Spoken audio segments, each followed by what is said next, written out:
Welcome to Sri Chakra news బులెటిన్ల ముందుగా headlines. Pithapuram నుండి శబరిమలకు cycle పై ఆధ్యాత్మిక సాహసయాత్ర.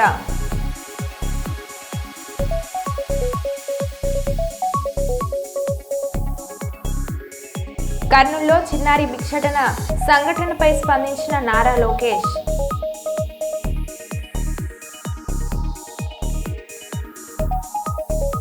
కుప్పంలో కిడ్నాపింగ్ గ్యాంగ్ కలకలం, కేసును ఛేదించిన కుప్పం రూరల్ పోలీసులు.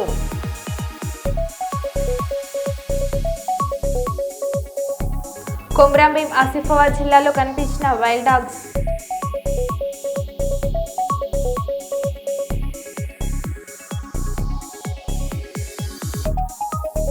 జగిత్యాల జిల్లాలో పేలిన ఎలక్ట్రిక్ బైక్.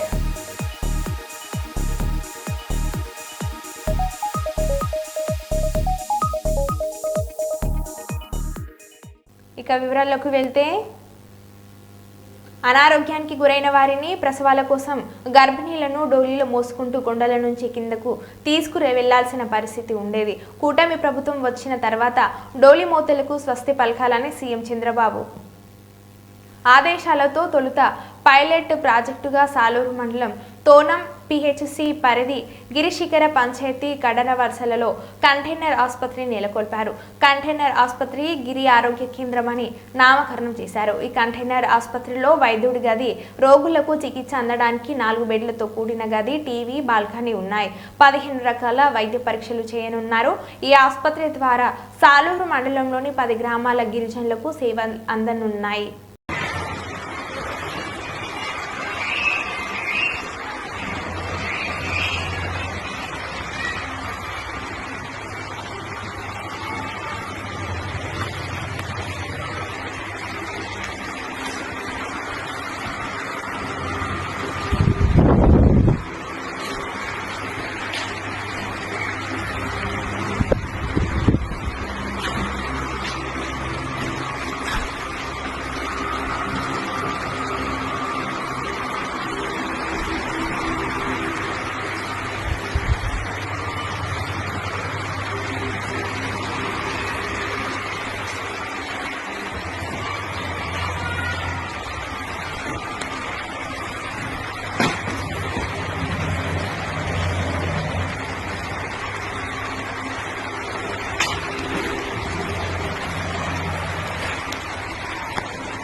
అసెంబ్లీ ప్రాంగణంలో ఆసక్తికర పరిణామం. ఉప ముఖ్యమంత్రి పవన్ కళ్యాణ్ కారెక్కేందుకు వస్తుండగా చూసి ఎదురుగా నిలబడ్డ వైసీపీ ఎమ్మెల్సీ బొత్స సత్యనారాయణ.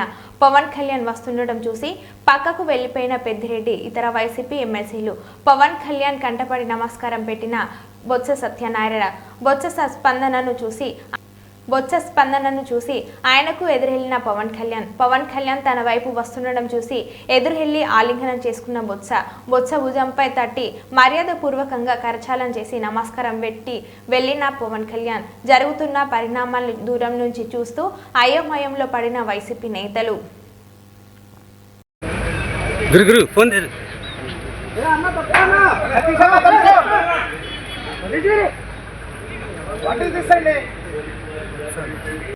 ఆయుధాల పనితీరుపై పరిజ్ఞానం పెంచుకోండి అని కర్నూలు జిల్లా ఎస్పీ శ్రీ జి బిందు మాధవ్ ఐపీఎస్ అన్నారు. వార్షిక ఫైరింగ్ ప్రాక్టీస్ లో పాల్గొని ఆయుధాల నైపుణ్యాలను పరీక్షించిన జిల్లా ఎస్పీ కర్నూలు పోలీస్ అధికారులు సిబ్బంది తమ విధుల్లో వినియోగిస్తున్న ఆయుధాల పనితీరుపై పరిజ్ఞానం పెంపొందించుకోవాలని కర్నూలు జిల్లా ఎస్పీ శ్రీ బిందు మాధవ్ ఐపీఎస్ తెలిపారు. ఈ సందర్భంగా జిల్లా ఎస్పీ శ్రీ జి బిందు మాధవ్ ఐపీఎస్ శుక్రవారం వార్షిక ఫైరింగ్ ప్రాక్టీస్ లో పాల్గొన్నారు. AK-47 SLR పిస్టళ్ల ద్వారా జిల్లా ఎస్పీ ఫైరింగ్ సాధన చేశారు. ఆయుధ నైపుణ్యాలను పరీక్షించారు. జిల్లా పోలీస్ శాఖ ఆధ్వర్యంలో కర్నూలు మండలం దిన్నెదేవరపాడు గ్రామ దగ్గర ఉన్న జగన్నాథగుట్ట సమీపంలో ఫైరింగ్ రేంజ్ లో పోలీస్ అధికారులు సిబ్బందికి 2024 సంవత్సరంకు గాను 5 రోజుల పాటు ఫైరింగ్ ప్రాక్టీస్ నిర్వహించారు. ఫైరింగ్ ప్రాక్టీస్ లో పోలీసులు విధులు వినియోగించే ఆయుధాలతో ఫైరింగ్ చేయించారు. ఫైరింగ్ లో ప్రతిభ కనబర్చిన పోలీస్ అధికారులను సిబ్బందిని అభినందించారు. అధికారులు సిబ్బందికి ఫైరింగ్ గురించి జిల్లా ఎస్పీ దిశానిర్దేశం చేశారు. ఫైరింగ్ లో ప్రతి ఒక్కరూ పాల్గొని మంచి మెలకువలు నేర్చుకోవాలని అన్నారు. శాంతి భద్రతల పరిరక్షణలో పోలీసుల సేవలు చాలా కీలకమని అన్నారు.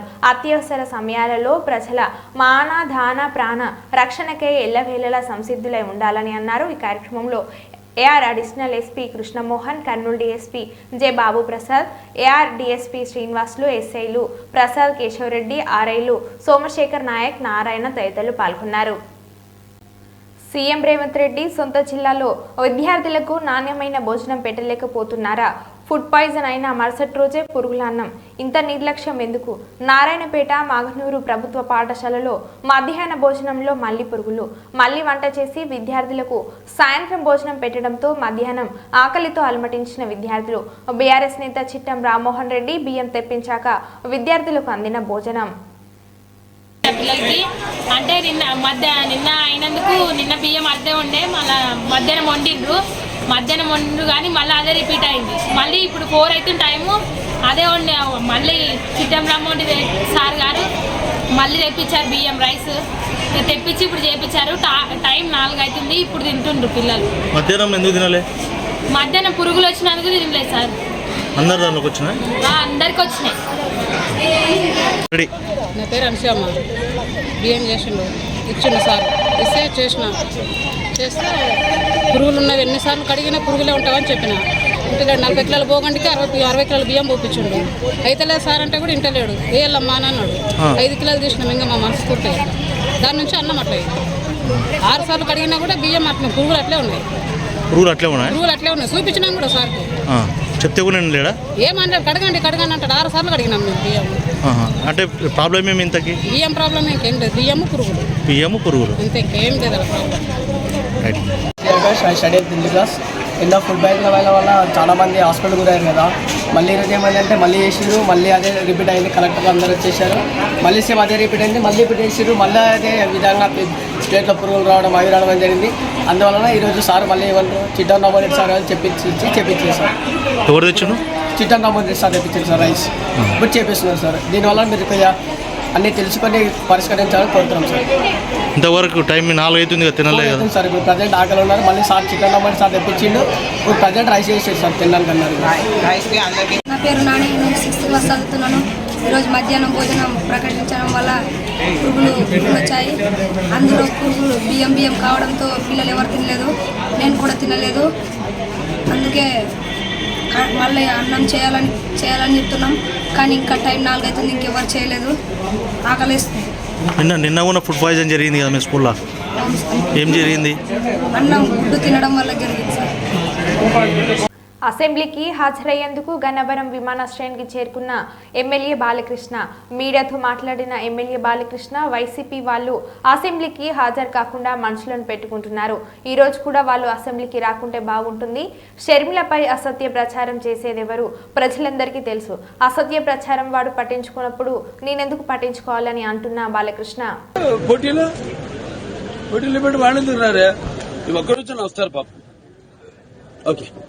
వాడు స్వార్థంతో వస్తారు లోపలికి. అయినా ఎంత వృధా ప్రయాస. ఇవాడు కూడా రాకుండా ఉంటే బాగుంటుంది. ఇవాడు కూడా రాకుంటే బాగుంటుంది.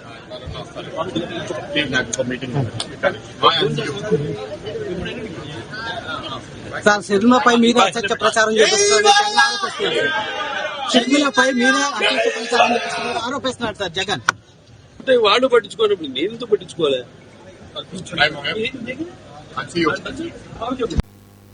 కొమ్రాంభీం ఆసిఫాబాద్ జిల్లాలో అరుదైన అడవి జాతి శునకాలు ప్రత్యక్షమయ్యాయి. అంతరించిపోతున్న ఇండియన్ వైల్డ్ డాగ్స్ తాజాగా పెంచుకల్పేట అడవుల్లో కనిపించాయి. కమార్గం మురళిగూడ మధ్య అటవీ ప్రాంతంలోని చెరువు వద్ద నీరు తాగుతూ 3 ఇండియన్ వైల్డ్ డాగ్స్ స్థానిక యువకుల కెమెరాకు చిక్కాయి. పెంచుకల్పేట రేంజ్ పరిధిలో సుమారు 5 నుంచి 10 ఏషియన్ వైల్డ్ డాగ్స్ ఉన్నాయని అటవీ శాఖ అధికారులు చెప్పారు.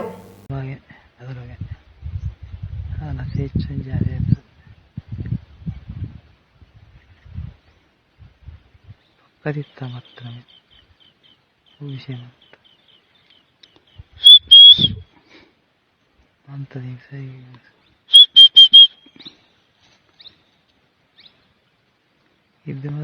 పత్రికా స్వేచ్ఛ శక్తివంతమైన ఆయుధంగా తీర్చిదిద్దినప్పుడే ప్రజాస్వామ్యం పరుడవిల్లుతుందని కర్నూలు జిల్లా రెవెన్యూ అధికారి సి వెంకట నారాయణమ్మ తెలిపారు. కర్నూలు కలెక్టరేట్ కార్యాలయంలోని పొదుపు భవనంలో సీనియర్ జర్నలిస్టు మీసాల రామస్వామి ఆధ్వర్యంలో చేపట్టిన జర్నలిస్టుల కార్తీక భోజన కార్యక్రమానికి ముఖ్య అతిథిగా కర్నూలు డిఆర్ఓ శ్రీ వెంకట నారాయణమ్మ పాల్గొని ప్రసంగించారు. అనంతరం జర్నలిస్టులకు డిఆర్ఓ భోజనం వడ్డించారు.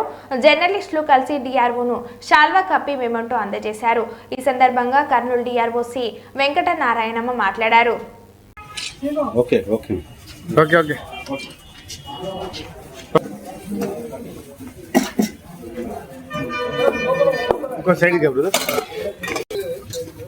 నిమ్మది ఉన్నారు, భోజనానికి వస్తామన్నారు కనుక మేడంకి శిరస్సు వచ్చి ఆమె సమయం ఉదయానికి కాకుండా 2 నిమిషాలు మాకు కేటాయించడానికి ఒక కళ్యాణం చెప్తున్నాను కనుక ఒక 2 నిమిషాలు. కార్తీక మాసంలో ఒక శుభదినము. అందులో కార్తీక మాసం సందర్భంగా మన భోజనాలు అందరూ కూడా ఏర్పాటు చేసుకున్నారు. దానికి అతిథిగా ఇచ్చినందుకు ధన్యవాదాలు. సొసైటీలో మనకి తెలుసు జర్నలిస్టు వృత్తి ఎంత విలువైనది, గౌరవప్రదమైనది, ప్రత్యేకమైనది. ఎందుకంటే ఇక్కడ ప్రజాస్వామ్యంలో ప్రభుత్వం ప్రజలు ఎన్నుకున్న ప్రభుత్వము, అలాగే ప్రభుత్వం చేత వివిధ పోటీ పరీక్షల ద్వారా ఎంపిక చేయబడ్డ ప్రభుత్వ ఉద్యోగులు, జ్యుడిషియరీ అందరూ కలిసి పని చేస్తేనే ప్రజలకు అవసరమైన మౌలిక సదుపాయాలు, సర్వీసు, సేవలు అందించగలరు. లెజిస్లేచర్ చట్టం చేసినా కూడా వాటిని అమలుకు తీసుకురావాల్సింది, అమలు చేయాల్సింది ప్రభుత్వ ఉద్యోగులే. లెజిస్లేచర్లో చేసే చట్టాలు కూడా ప్రజలకు ఉపయోగపడే విధంగా, ప్రజలకు వ్యతిరేకమైన చట్టాలు ఏవి ఉండవు. తయారు చేయడానికి ప్రతిని తయారు చేసేది, రూపకల్పన చేసేది అన్నీ కూడా మరి అగైన్ బ్యాకింగ్లో ప్రభుత్వ ఉద్యోగులే, అడ్మినిస్ట్రేషనే. వాటిని చట్టసభల్లో ప్రవేశపెట్టి బిల్లులుగా, చట్టాలుగా పాస్ చేసి తర్వాత వాటి ప్రకారం సిస్టమ్ నడవాలి.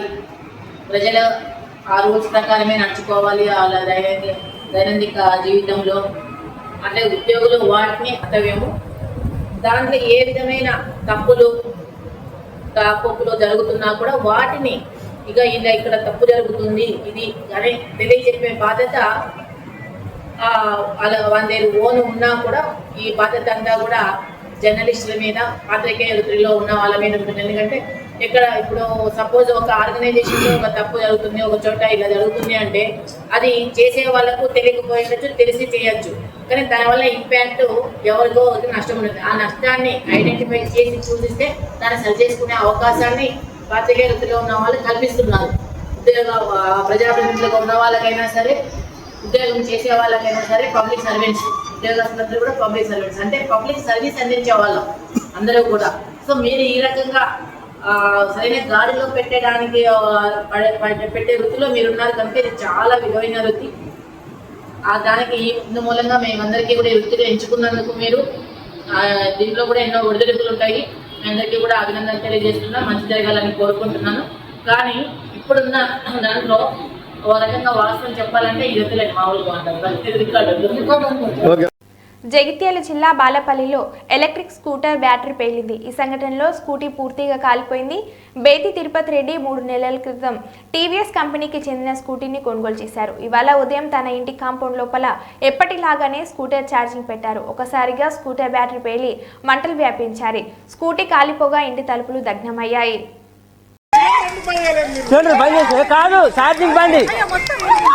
నీళ్ళు కొడదామా నీళ్ళు కొట్టద్దా పేలుతుందా అబ్బా అది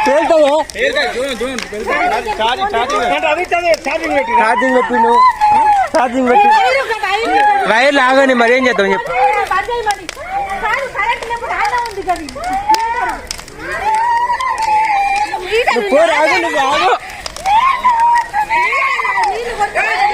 ఆగు ఏం చేయరు రావు మీడయ్యిరా ఛార్జింగ్ బంద్ కానీ అవ్వ నీళ్ళు కొట్టరా అత్తున్నావు. అరే దీనికి నీళ్ళు కొట్టరాదు కారా పేలుతాయిరా బండి పేలుతుందిరా నీళ్ళు కొట్టద్దాట్రా అంటే పేలుతుంది కరెంట్ కదా పేలుతుంది జరుగు ఆగు ఆగనాగ అంటే ఇది 30% ఉండే బ్యాటరీ ఛార్జింగ్ 30% ఉంటే పెట్టేసిన నేను హాస్పిటల్ వెళ్ళిన 5 minutes కూడా కాలేదు బ్లాస్ట్ అయిపోయింది. ఛార్జింగ్ పెట్టి 30% ఉండే 5 minutes కూడా కాలేదు. విత్ ఇన్ 5 minutes లోపే బ్లాస్ట్ అయిపోయింది. అది నేనే పెట్టేసి వెళ్ళిన. నేను ఇక్కడనే కూర్చుందును. కోల్డ్ ఉన్నాయి అట్లా నేను ఇక్కడనే చేరేసుకొని కూర్చుందును. మనిషి ప్రాణ నష్టమే కదా. మా బాబు ఉంటే బండెక్కే కూర్చుంటాడు. ఎంత ఇబ్బంది అవుతుంది అంటే ఇప్పుడు ఛార్జింగ్ పెట్టుకుని ఆటోమేటిక్ ఆఫ్ అయ్యేదే కదా. 30% ఉంది. ఫుల్ అయ్యి ఎక్కువసేపు ఉంటే బ్లాస్ట్ అవుతుంది. అలా ఛార్జింగ్ లేదు కదా. ఫస్ట్ ఆఫ్ ఆల్ 30% ఉంది. పెట్టినాక 5 నిమిషాలు కూడా 10 నిమిషాల లోపే 5 నిమిషాలు 10 నిమిషాల లోపు పేలింది. 5 నిమిషాలు 10 నిమిషాల లోపే ఇక్కడ పక్క పక్క ఇక్కడ చేనులో పని చేస్తున్నాం. డామ్ అని పేలింది. పేలినాక తర్వాత అందరూ ఉడికొచ్చి ఇదంతా డ్యామేజ్ మొత్తం దర్వాజా మందు బత్తాలు 2 మందు బత్తాలు మక్కల బత్తాలు 4 నువ్వుల బత్త అడ్ల బత్తాలు. అంటే అది ఏం కంపెనీ అండి? TVS company. అంటే ఛార్జింగ్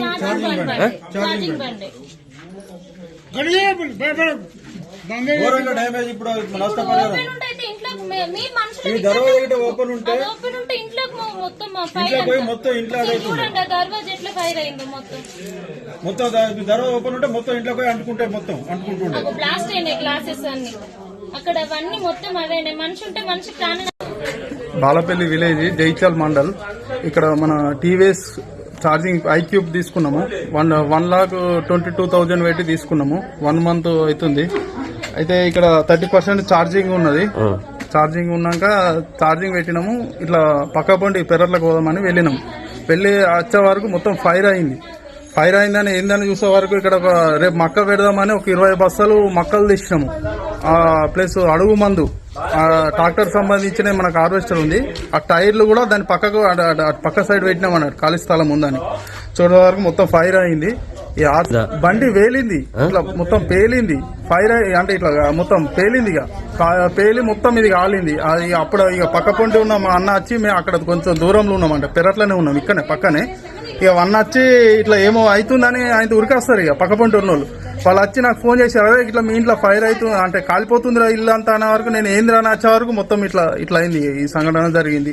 అందులో ఆ బండి డిక్కిలా మనకు నేను అట్లా వడ్లు అంటే గవర్నమెంట్ కాకుండా రైస్ మిల్ లోనికి ఇచ్చిన అన్నట్టు. రైస్ మిల్ వాళ్ళకి ఇస్తే వాళ్ళు మన 103 క్వింటాలు అయినాయి మనవి.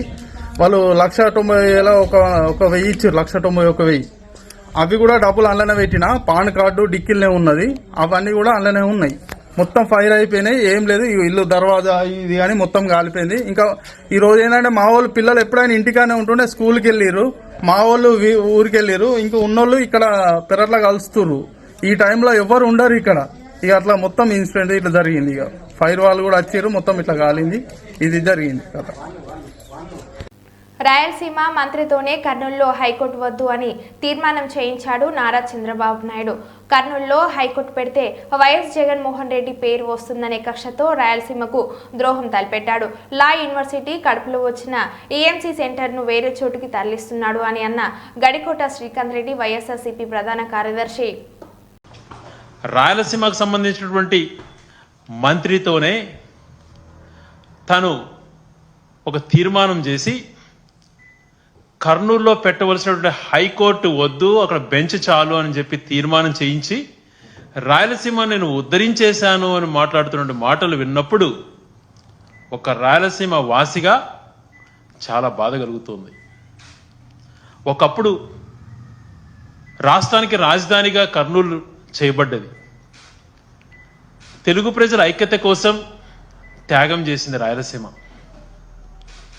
తర్వాత శ్రీబాగ్ ఒడంబడికలో అంతకు మునుపు కూడా రాష్ట్రాలు ఏర్పాటు కాక మునుపు, తెలుగు రాష్ట్రాలు కలవక ముందు, తెలుగు రాష్ట్రం ఆంధ్రప్రదేశ్ సపరేట్గా ఉన్నప్పుడు శ్రీబాగ్ ఒడంబడికలో వాళ్ళు క్లియర్గా చెప్పడం జరిగింది, రాజధాని ఒక చోటు ఉంటే హైకోర్టు ఒక చోటు ఉండాలి. అలాంటిది శ్రీబాగ్ ఒడంబడిక యొక్క తీర్మానం.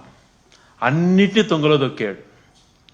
రావాల్సినటువంటి మేలు జరుగుతున్నటువంటి మేలు చేసిన వ్యక్తుల్ని తను వాళ్ళకి చరిత్రలో పేరు వస్తుంది అని తలచి వాళ్ళని దెబ్బతీసేదానికో, తర్వాత అయితే రాయలసీమ ప్రజలపై ఉన్నటువంటి ద్వేషమో తెలియదు కానీ అంచెలంచెలుగా దాన్ని రాయలసీమ ప్రాంతాన్ని సర్వనాశనం చేసే ప్రయత్నం చేస్తున్నాడు. ఈరోజు హైకోర్టు పెడుతుంటేనే ఏముంటాయి, 4 టేబుల్ వేస్తారన్న మాట మాట్లాడావు. మరి బెంచ్ ఇస్తే ఆ 4 టేబుల్ కూడా ఉండవు కదా చంద్రబాబు నాయుడు గారు. ఎందుకు మీరు ఇంత ద్రోహం తలపెడుతున్నారు? రాయలసీమ ప్రజలు మీరు రాజధాని పెట్టుకుంటే ఏం మాట్లాడలేదు, హైకోర్టు అన్నటువంటి వస్తుంది అన్నటువంటి ఆశతో ఉన్నారు. మరి ఈరోజు హైకోర్టు ఏదైతే జగన్మోహన్ రెడ్డి గారి ప్రభుత్వంలో హైకోర్టు కర్నూలులో పెట్టాలని తీర్మానం చేసి అన్ని రకాలుగా దాన్ని కేవలం ఒక సుప్రీంకోర్టు డెసిషన్ కోసం వెయిట్ చేస్తున్న సమయంలో హైకోర్టు అక్కడ వస్తుంది కదా అని చెప్పి అలైడ్ కోర్ట్స్ అన్ని కూడా అక్కడ పెట్టి ఆ ప్రాంతానికి న్యాయ రాజధానిగా చేయాలని చెప్పి తలస్తే ఈరోజు నువ్వు హైకోర్టును అక్కడి నుంచి మూవ్ చేయాలన్నటువంటి ఆలోచన రావటం ఎంతవరకు సమంజసం అని చెప్పి నేను ప్రశ్నిస్తున్నాను. బెంచ్ ఏర్పాటు చేస్తానంటున్నావు, దానివల్ల ఉపయోగం ఏంటి? హైకోర్టు అనేది ఉంటే ఆ రాయలసీమ వాసుల్లో కూడా మాకు ఒకటి రాష్ట్రానికి సంబంధించింది ముఖ్యమైనటువంటిది ఉంది అని చెప్పి భావించేవాళ్ళం కదా. దాన్ని ఎందుకు తీసేస్తున్నావు? లా యూనివర్సిటీని శంకుస్థాపన చేసి పనులు కూడా మొదలుపెట్టినటువంటి లా యూనివర్సిటీని అక్కడి నుంచి తీసేయడంలో నీ అంతర్యం ఏంటి? దానితో పాటు కడపలో వచ్చినటువంటి ఈఎంసీ సెంటర్ని దాన్ని కూడా తీసేసి మరొక ప్రాంతానికి పెట్టుకుంటున్నావు. ఈరోజు గతంలో నువ్వు మాట్లాడావు, ఒక ప్రాంతంలో కేటాయించినటువంటివి ఒక ప్రాంతంలో జరుగుతున్నటువంటి వాటిని మార్చడం ఎంతవరకు సమంజసమో అని చెప్పి నువ్వు మాట్లాడావు గతంలో.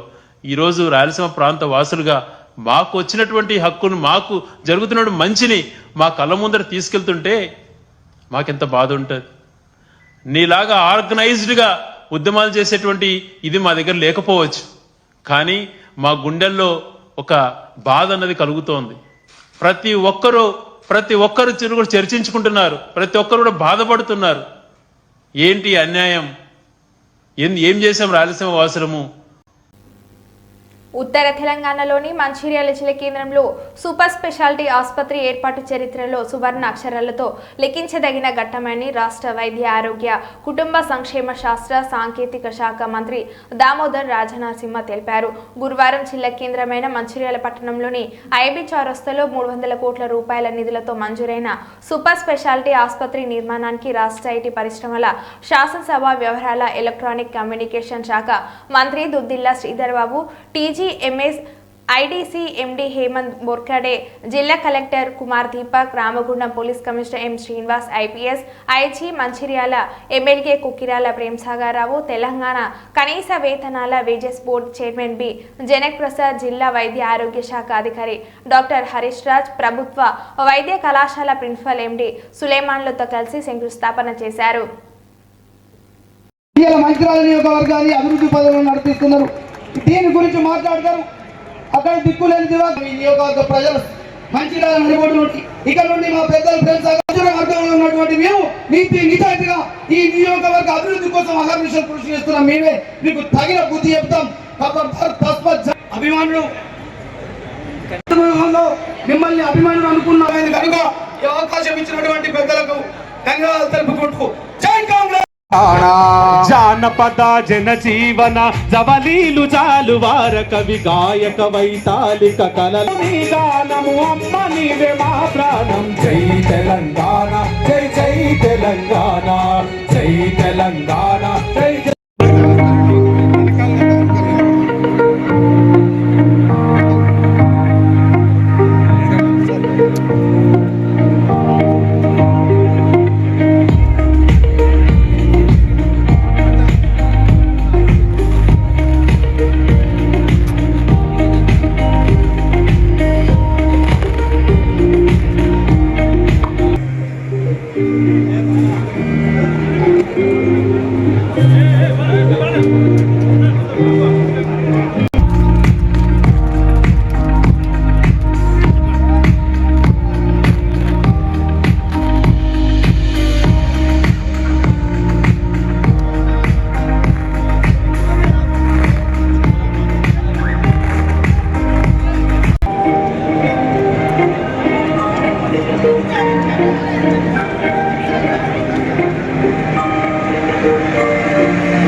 ఈరోజు పల్నాడు జిల్లా నర్సరావుపేటలో ఆయిల్స్ కల్తీగా జరుగుతున్నటువంటి సమాచారం అందటంతో తనిఖీ నిమిత్తము రావటం జరిగింది, ఇన్స్పెక్షన్స్కి రావడం జరిగింది. ఇక్కడ ఉండేటువంటి అమృత ఆయిల్ దాంట్లో ట్యాంకర్ని గుర్తించాము. ఈ ట్యాంకర్ వచ్చేసి సన్ఫ్లవర్ లూజ్ ఆయిల్ ట్యాంకరు. దాంట్లో వచ్చేసి 9 టన్నుల దాకా ఈ సన్ఫ్లవర్ ఆయిల్ ఉందని యజమాని చెప్పారు. ఆ ఆయిల్ను చూసి సస్పెషన్గా శాంపిల్స్ తీసుకోవడం జరిగింది. సదరు శాంపిల్స్ని స్టేట్ ఫుడ్ ల్యాబొరేటరీ హైదరాబాద్కు పంపించడం జరుగుతుంది. అవి అడల్టేషన్ కనుక ఉన్నట్లయితే సదన చర్యలు తీసుకోవడం జరుగుతుంది. ప్రజలు కూడా మరో బులెటిన్లో మళ్ళీ కలుద్దాం. Stay tune.